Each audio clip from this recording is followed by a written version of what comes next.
Muborak Ramazon oyida davlat tomonidan qo'shimcha ijtimoiy qo'llab-quvvatlash choralari joriy etildi.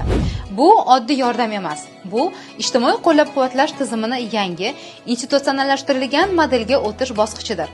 Barcha jarayonlar ijtimoiy reyestr orqali amalga oshiriladi. Xo'sh, Ramazonda kimlarga va qanday yordam beriladi?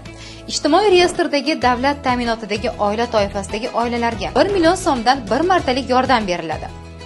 Agar siz kambag'al oila toifasida bo'lsangiz yoki mahalla tomonidan qo'shimcha ro'yxatga kiritilgan ehtiyojmand oila bo'lsangiz 500 ming so'm ajratiladi. Yana bir muhim yo'nalish og'ir bemorlar.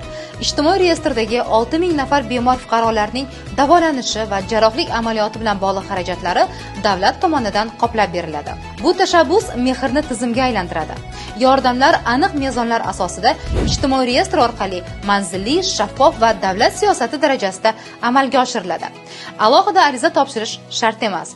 Bu oddiy yordam emas. Bu yangi ijtimoiy siyosat modeli. Yordam tizimli va manzilli bo'lishi uchun. Mohir Ramazon oyi xonadoningizga tinchlik, baraka va yengillik olib kelsin.